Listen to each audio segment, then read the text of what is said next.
আসসালামু আলাইকুম সবাইকে। নৈতিকতা, মূল্যবোধ ও সুশাসন বিষয় রয়েছে 35 থেকে 41তম বিসিএসে আসা সকল প্রশ্ন। সবগুলো মনোযোগ দিয়ে মুখস্থ করে রাখুন। শুরুতে আলোচনা করব 41তম বিসিএসে আসা নৈতিকতা, মূল্যবোধ ও সুশাসন থেকে সকল প্রশ্ন। যিনি কর্তব্যের নৈতিকতার ধারণা প্রবর্তন করেন, ইমানুয়েল কান্ট। প্লেটো সদ্গুণ বলতে বুঝিয়েছেন প্রজ্ঞা, সাহস, আত্মনিয়ন্ত্রণ ও ন্যায়। পলিটিক্যাল আইডিয়ালস গ্রন্থের লেখক রাসেল।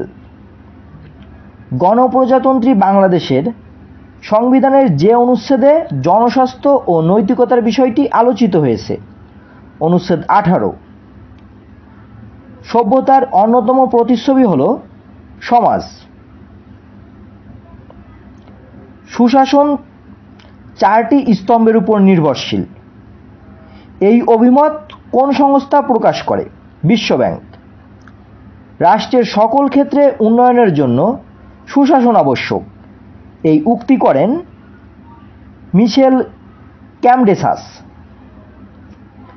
মূল্যবোধের গুরুত্বপূর্ণ বৈশিষ্ট্য হল পরিবর্তনশীলতা, বিভিন্নতা, আপেক্ষিকতা। এগুলো হলো মূল্যবোধের গুরুত্বপূর্ণ বৈশিষ্ট্য। মূল্যবোধ দৃঢ় হয় শিক্ষার মাধ্যমে।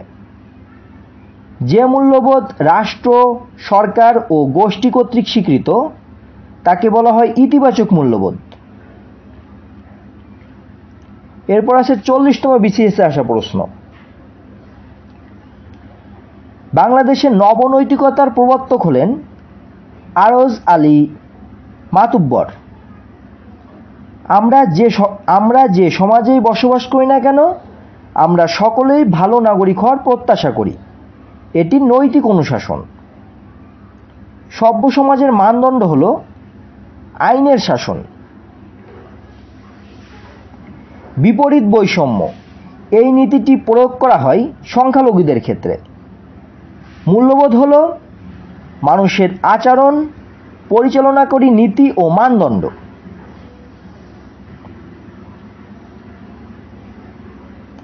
জাতিসংঘের অভিমত অনুসারে সুশাসনের লক্ষ্য ও উদ্দেশ্য হল মৌলিক স্বাধীনতার উন্নয়ন।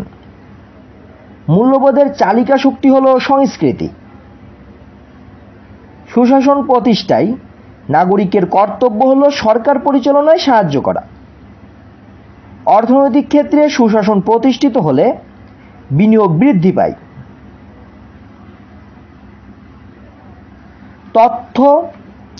তথ্য পাওয়া মানুষের যে ধরনের অধিকার, তথ্য পাওয়া মানুষের মৌলিক অধিকার। ইউএনডিপি সুশাসনের সংজ্ঞা প্রবর্তন করেন 1997 সালে। শূন্যবাদ যে ল্যাটিন শব্দ থেকে উদ্ভূত, তার অর্থ হলো কিছুই না। ব্যক্তি সহনশীলতার শিক্ষা লাভ করে মূল্যবোধের শিক্ষা থেকে। সুশাসনের যে নীতি সংগঠনের স্বাধীনতাকে নিশ্চিত করে, স্বচ্ছতা। যে রিপোর্টে বিশ্বব্যাংক সুশাসনের সংজ্ঞা প্রদান করেছে, শাসন প্রক্রিয়া ও উন্নয়ন। সুশাসনের উপাদান নয় নৈতিক শাসন। সংস্কৃতির উপাদান নয় আইন। জেরেমি বেনথাম ছিলেন যুক্তরাজ্যের অধিবাসী। মূল্যবোধ পরীক্ষা করে ভালো ও মন্দ, ন্যায় ও অন্যায়, নৈতিকতা ও অনৈতিকতা। গোল্ডেন মিন হল দুটি চরমপন্থার মধ্যবর্তী অবস্থা। এরপর রয়েছে 37তম বিসিএসে আসা সকল প্রশ্ন। একজন যোগ্য প্রশাসক ও ব্যবস্থাপকের অত্যাবশ্যকীয় মৌলিক গুণাবলীর মধ্যে শ্রেষ্ঠ গুণ নৈতিকতা। আমাদের চিরন্তন মূল্যবোধ সত্য ও ন্যায়। রাষ্ট্রের চতুর্থ স্তম্ভ বলা হয় সংবাদ মাধ্যমকে। সরকারি সিদ্ধান্ত প্রণয়নে যে মূল্যবোধটি গুরুত্বপূর্ণ নয়, সৃজনশীলতা। ইউএনডিপি সুশাসন নিশ্চিতকরণে 9টি উপাদান উল্লেখ করেছেন। ন্যায়পরায়ণতার নৈতিক মূলনীতি নয়, সুশাসনের জন্য উচ্চশিক্ষিত কর্মকর্তা নিয়োগ। সরকারি চাকরিতে সততার মাপকাঠি, এটি হলো নির্মোহ ও নিরপেক্ষভাবে অর্পিত দায়িত্ব যথাবিধি সম্পন্ন করা।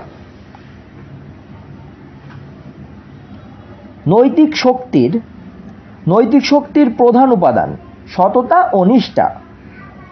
সুশাসন বলতে রাষ্ট্রের সঙ্গে সুশীল সমাজের, সরকারের সঙ্গে শাসিত জনগণের, শাসকের সঙ্গে শাসিতের সম্পর্ক বোঝায়। উক্তিটি যার? উক্তিটি করেছেন ম্যাককরনি। জনগণ রাষ্ট্র ও প্রশাসনের সাথে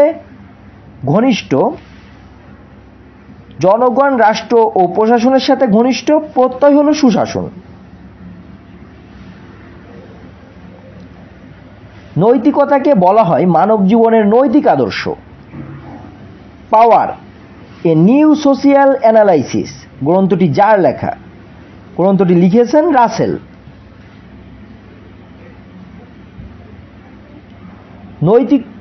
নৈতিক আচরণবিধি, কোড অফ ইথিক্স বলতে বোঝায় মৌলিক মূল্যবোধ সংক্রান্ত সাধারণ বচন যা সংগঠনের পেশাগত ভূমিকাকে সংজ্ঞায়িত করে।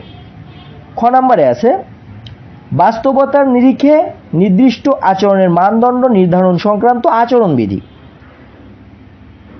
দৈনন্দিন কার্যকলাপ যুবরানীতক করণে পরিণত নৈতিক নিয়ম, মানদণ্ড বা আচরণবিধি। সঠিক উত্তর উপরের 3টি, অর্থাৎ উপরের সবগুলোই সঠিক। ব্যক্তিগত মূল্যবোধ লালন করে স্বাধীনতার মূল্যবোধকে। সুবর্ণ মধ্যক হল দুটি চরমপন্থার মধ্যবর্তী পন্থা।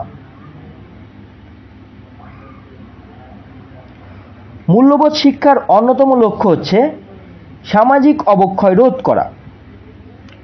সুশাসন হচ্ছে এমন এক শাসন ব্যবস্থা যা শাসক ও শাসিতের মধ্যে আস্থার সম্পর্ক গড়ে তোলে। সুশাসনের পূর্বশর্ত হচ্ছে অর্থনৈতিক ও সামাজিক উন্নয়ন। একজন জনপ্রশাসকের মৌলিক মূল্যবোধ হল জনকল্যাণ। সুশাসনের পথে অন্তরায় স্বজনপ্রীতি। নীতিবিদ্যার আলোচ্য বিষয় সমাজে বসবাসকারী মানুষের আচরণের আলোচনা ও মূল্যায়ন। মানুষের যে ক্রিয়া নীতিবিদ্যার আলোচ্য বিষয়, ঐচ্ছিক ক্রিয়া। মূল্যবোধ হল মানুষের আচরণ পরিচালনাকারী নীতি ও মানদণ্ড। সামাজিক মূল্যবোধের ভিত্তি আইনের শাসন, নৈতিকতা, সাম্য ইত্যাদি। সুশাসনের পূর্ব শর্ত হচ্ছে মত প্রকাশের স্বাধীনতা।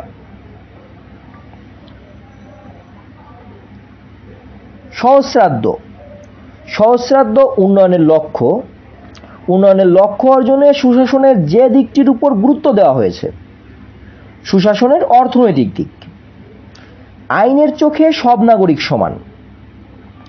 বাংলাদেশের সংবিধানের কত নম্বর অনুচ্ছেদে এ নিশ্চয়তা প্রদান করা হয়েছে? এটি প্রদান করা হয়েছে 27 নং অনুচ্ছেদে। জোহানেসবার্গ প্ল্যান অফ ইমপ্লিমেন্টেশন সুশাসনের সঙ্গে যে বিষয়টিকে অধিকতর গুরুত্ব দেয়, টেকসই উন্নয়ন। সুশাসন সর্বপ্রথম সুস্পষ্টভাবে ব্যাখ্যা করে বিশ্বব্যাংক। সভ্যতার অন্যতম প্রতিচ্ছবি হল সমাজ। এতক্ষণ সাথে থাকার জন্য ধন্যবাদ সবাইকে। আজকের মতো এখানেই শেষ করছি। পরবর্তীতে আরও গুরুত্বপূর্ণ তথ্য পাওয়ার জন্য চ্যানেলটি সাবস্ক্রাইব করে রাখবেন এবং আপনাদের মতামত অবশ্যই কমেন্ট বক্সে জানাবেন। ধন্যবাদ সবাইকে।